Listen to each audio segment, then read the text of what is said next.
Hello সবাইকে। তো দেখুন সকালবেলা উঠে আমি প্রথমেই গাছগুলো দেখে নিচ্ছিলাম। প্রতিদিনই আমার রুটিন থাকে সকালবেলা উঠে আমি আগে গাছগুলো দেখি আর তারপরে দেখে গাছগুলোতে জল দিয়ে দিই, তারপরে অন্য কিছু কাজ সারি।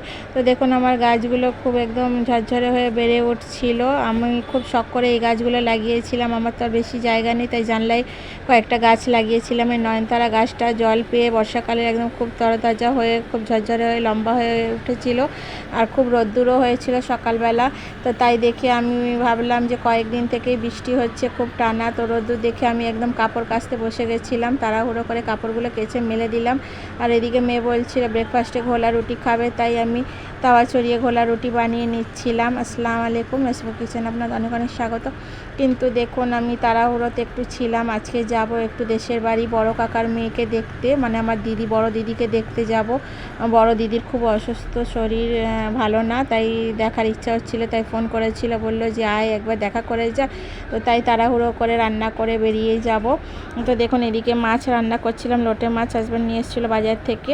আর আমার এই লোটে মাছের রেসিপি যদি আপনারা দেখতে চান তাহলে আমি আমার চ্যানেলে আপলোড করে দিয়েছি, গিয়ে দেখতে পারেন। আর এদিকে মিষ্টি কুমড়ো কেটে নিচ্ছিলাম, মিষ্টি কুমড়ো দিয়ে ছোলা দিয়েও একটা রান্না করব ঘন্ট মতো। তো এইদিকে আমি রাত্রিরেই ছোলা ভিজিয়ে রেখেছিলাম দেখুন। আর একদিকে ভাত চড়িয়ে দিয়েছিলাম, ভাতটাও হচ্ছিল। তাড়াতাড়ি করে আমি মশলা কষিয়ে রান্না করে নিচ্ছিলাম। মিষ্টি কুমড়ো রেসিপিটাও আমি ভিডিওটা আপলোড করে দিয়েছি আমার চ্যানেলে, আপনারা চাইলে গিয়ে দেখতে পারেন। তো ওইদিকে আমি আর আমার বড়দি দুজন মিলে যাব আমার কাকার মেয়েকে দেখতে। তো দেখুন এদিকে তাড়াহুড়ো করে রান্না করে আমি খাবারটা, দিনের খাবার দুপুরে খাবারটা খেয়ে নিচ্ছিলাম।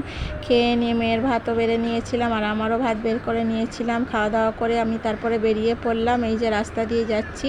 তো ওইদিকে দিদি বলল যে তুই অটো স্ট্যান্ডের কাছে এসে দাঁড়াবি, তারপরে আমরা একসঙ্গে ওখান থেকে বেরিয়ে যাব। এই যে আমি হেঁটে হেঁটে চলে যাচ্ছিলাম, যা গরম লাগছিল, রোদ্দুর খুব ছিল প্রচণ্ড।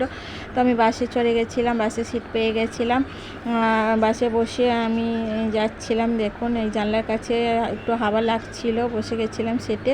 তারপরে অটো স্ট্যান্ডে দাঁড়িয়েছিলাম, তারপরে দিদি আসার পরে আমরা অটোতে বসে আবার বেরিয়ে পড়লাম যাওয়ার জন্য। এদিকে দিদি দেখুন পিছনে ব্যাগ রাখছিল। তো গরমও প্রচণ্ড লাগছিল আর হাওয়াও লাগছিল অটো চলতে চলতে। তো এদিকে কিছু ফলের দোকান ছিল, সেখান থেকে কিছুটা ফল নিয়ে নিচ্ছিলাম দিদির জন্য।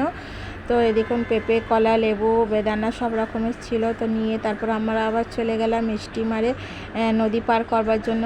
স্টিমার দিয়ে নদী পার হয়ে যেতে হয় আমাদের দেশের বাড়িতে, তো হাওড়া জেলা পড়ে আর কি। তো এইদিকে দেখুন স্টিমারে কতটা নদীর জল, একদম জোয়ার ছিল, জল খুব বেশি ছিল।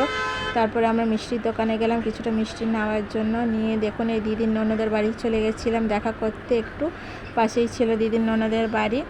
তো এদিক থেকে আবার আমি মাসির বাড়ি গেছিলাম, মাসির মেয়ে আর মাসি আমরা সবাই মিলে দিদিকে দেখতে চলে যাচ্ছিলাম, টোটো গাড়ি করে বেরিয়ে পড়েছিলাম। ভিডিওটা ভালো লাগে একটা লাইক শেয়ার কমেন্ট করবেন। আল্লাহ হাফিজ।